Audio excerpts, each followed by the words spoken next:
Good morning, 9:13 a.m. Eastern Standard Time on this Monday, January 30th, 2023. I'm XRP Future Millionaire, and I reside in the great state of Michigan. As the trading month comes to an end, we've got the Dow, S&P, and NASDAQ all online right now, all getting crushed. We've got a few things to go over as the DXY is at 101.902. So we've got the Dow futures down 131 points. The S&P futures down 29.75. We've also got the NASDAQ down 135 plus. So a very shaky morning on this Monday morning. I want to get into the XRP charts. We're going to look at the DXY, and we're going to see exactly where we're going from today. But first, I'm going to show you 5 compelling reasons why I think XRP is set to transcend the world of finance.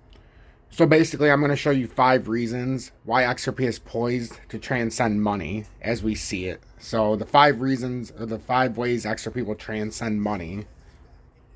So the 5 reasons why XRP is poised to transcend money, and these are 5 reasons I've come up with. Cross-border payments. XRP can facilitate cross-border payments quickly and efficiently, making it a valuable tool for business and individuals alike.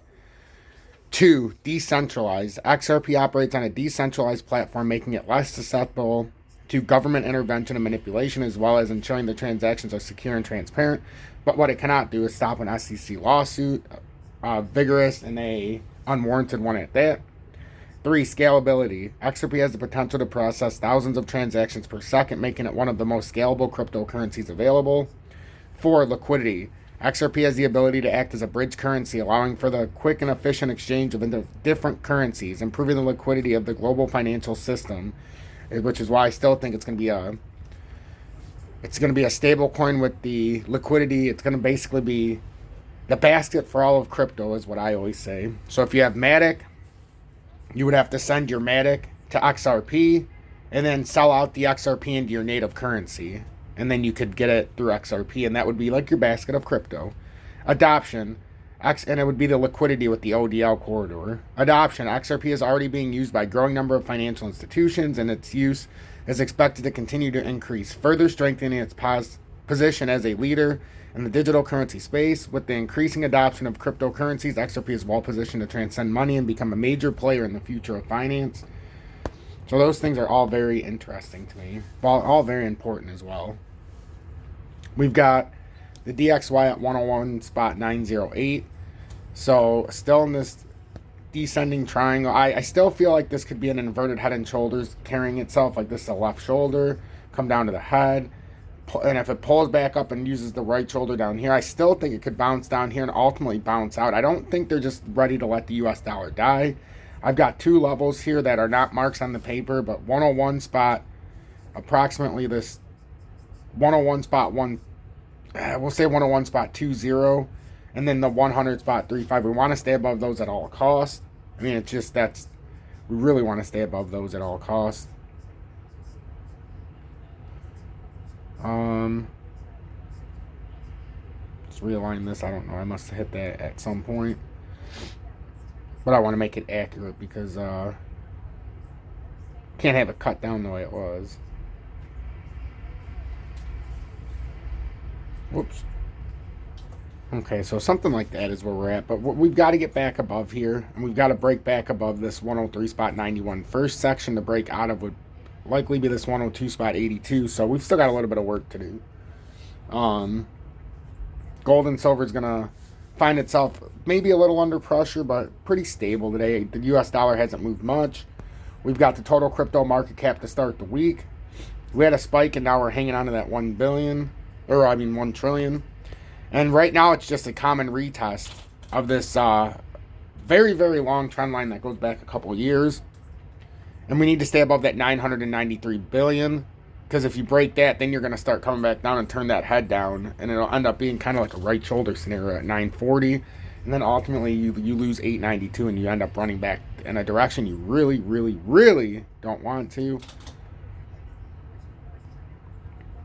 And then this, I'm moving that. Get rid of this. Because all we're trying to do right now is the retest. So that's what we're looking at right there. And we're going to see if it breaks through or if this holds. We've got, we'll go to XRP and then we'll end with Bitcoin. XRP, we've had these multiple trend lines that are forming, just the current pattern formation, just so we could see the several different scenarios and where it likely would lead. And right now we couldn't even get back above here at the 42 cent. We failed to hold the 406, and now we look like we're transcending back down to about that 39 cent level. So that's what we need to watch for this morning. And we come through here, we got this big area of confluency, and it did hit here, hold, break back up.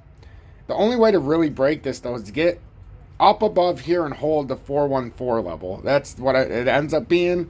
And then ultimately get on top of the 422 or the 421, and then break up to the 446. But we have had no follow through. We've had not the greatest volume indicators, not the greatest strength they're showing from the bulls.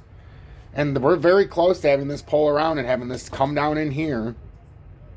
And this ended up being one big head formation, not even a head and shoulders, but left shoulder, head, bounce down, and then end up making a right shoulder. We're very close to something like that taking place. And a lot of this don't even need to have it up. So that's what we're looking at. Because these broke down, I'm not even keeping this up like that. We got this uptrend that we're trying to reform. We kind of got a little channel coming out of here too. Kind of got a little wick come across. I mean, you can see that this is struggling right now. We're struggling. We're really struggling. And if we really want this to break out in any real fashion, we're going to have to push up, get above this 416, and break out to the 446 area and try to have some kind of steam. Don't want to really reverse much farther than this, and you definitely don't want to lose this uptrend right here. This little 39 cent area. You lose that, then we know what's happening. We got the 382, the 371, the 355 right underneath that. If we take it out a little bit, because we're sitting right between 40 cents, 39, and the reason I came on is because it was at 39.9. Like, we're at that sub 40 cents when it hits the certain pushes here. We pulled up just a tiny bit, but when it's sub 30 cents, are you buying? Are you starting to buy? Are you considering buying XRP? Or what is your plan going forward? Because XRP is very volatile. Tomorrow, the Fed starts meeting in the FOMC meetings. They should raise rates on the 1st of February, I believe it is. So it's going to be a very volatile week this week. Very volatile. Could there be a dump even if there's a bigger pump to come? Typically, that's what would happen. And you're starting to see the pull down just a little bit right now. But all that being said, all we're doing is reconsolidating and we're re-hitting a level of support that used to be resistance. So if this is just a correction to push us farther up, that's what we need to pay attention to.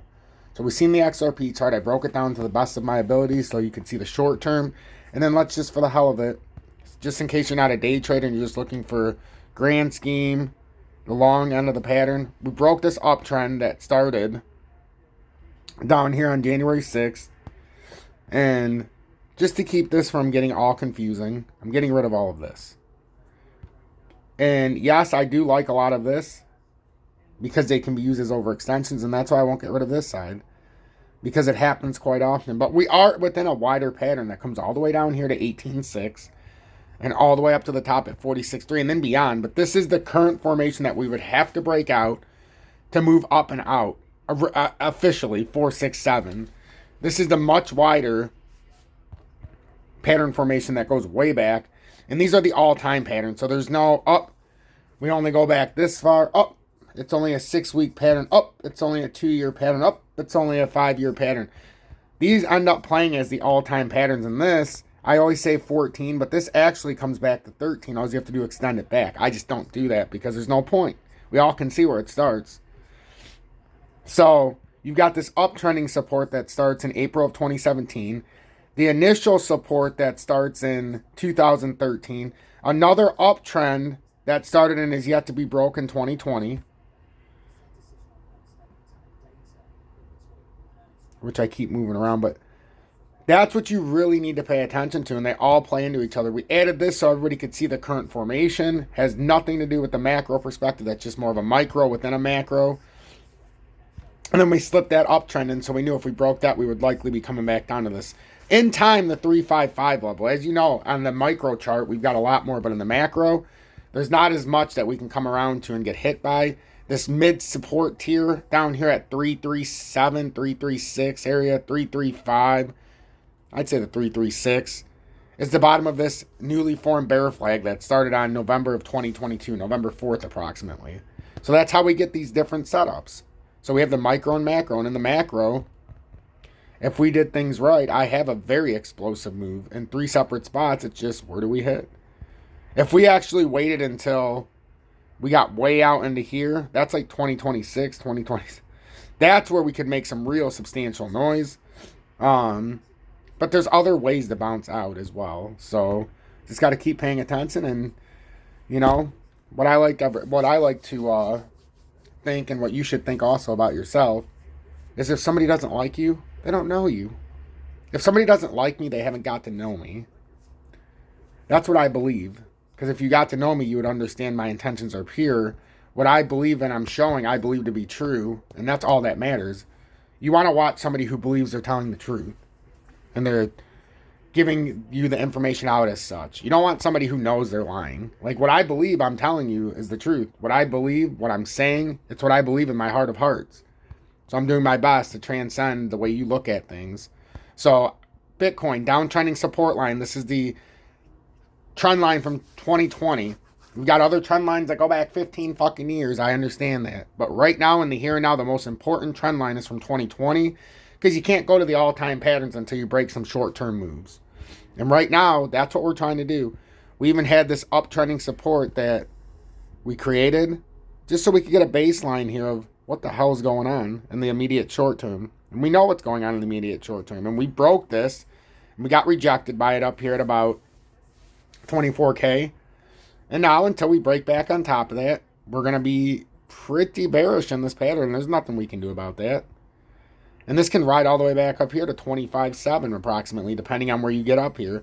Like, it's always a slightly different number as the uptrending resistance goes up. If you take, for example, from yesterday on the 29th, 25,384 was the top. If you just pull this out until February 9th, now you're talking about 26,130. So you always have to update and pay attention. So with Bitcoin, what I'd be watching for today is, do we stay on top of this downtrending resistance that has been resistance, and is it going to be used as support finally? It seems to think around the 22K level would be the appropriate hit, 22,500. Or if we push down into February 2nd, it could possibly be around 22K. So we need to watch that and see if this is going to be more. If this is going to be more than just a retest on a consolidation, or if this is going to pull a head down. Because if it does pull the head down, then we have some bigger issues. We got this, consolidate. If it pulls the head down, starts doing this and get rejected, look out below. Get in the proper procedure that they taught you in elementary school when we were back in the 90s. Put your head between your legs, get under the desk, and let something fall on you so you get crushed to death. I mean, that's basically what they taught us. And our desks were not stable. We had these little piece of crap desks that you would sit in. And, you know, that is what it is. So that's basically what they're doing in crypto. The only thing worse than being in crypto and riding it all the way down to 75-80% drop from 2021 is being in crypto and not taking care of 30 to 40% gains, some up to 75 or 100%, not taking any gains or profits because you simply have the FOMO and the illusion that everything's going to $1 billion, or crypto is going to 100,000 with Bitcoin tomorrow, and XRP is going to be at all-time highs before we can blink. Not considering the current problems with the financial system, not considering what's going on in the FOMC meetings, and just not understanding the whole likelihood. The likelihood to me, if Bitcoin really wants to do this, and I'll continue to keep these numbers up there, 20,965 area is that cup and handle. Now we have a second one that started here. So now it's, are we doing a cup and handle to here? Is it staying up here? Which, if that's the case, we just succeeded and 23K was our target down. So if we're working on a taller cup and handle, putting in a bullish handle here to bounce up, that's what you would get, something like that. Wouldn't even need to come down to the 23,000 or 21,965. And then if we've got higher ambitions, we haven't got up here yet. So you would want to see something more like this and then bounce up if you're staying bullish. So right now it's either, did we come up and are we consolidating one of these two handles? Are we working off of this one and now we're putting in a bullish handle? Are we getting rejected here and then we will start coming down and then ultimately come down? Or are we in the process of a much bigger ambition here that could bring you all the way up to 26K? And then ultimately, are we working on this to come all the way up? That's approximately the 32,000 level. These are all the levels we've talked about that we really don't want to take the painful route, but they are all absolutely possible. So let's see what happens here with today's formation. Make sure you hit that like button. If you got any value out of this video, hit that subscribe button. And also share this on social media. If you want to join me on MEXC for the USA so you don't have to use spot or VPN, no spot fees on buying or selling, it has futures. It's in the video description below along with BITGET and also Uphold. I'm not going to get more into that, but look in the video description below if you want to show me some support. And also if you want to join Tom's Army. I would really appreciate that. But you know what? I've come to the conclusion that I'm not going to continuously talk about it because honestly, most of you don't listen. So there's no point in me wasting my breath day after day. I'll talk about it a couple times a week. And other than that, you got to do a job and help me get this information around. Hashtag be better, do better.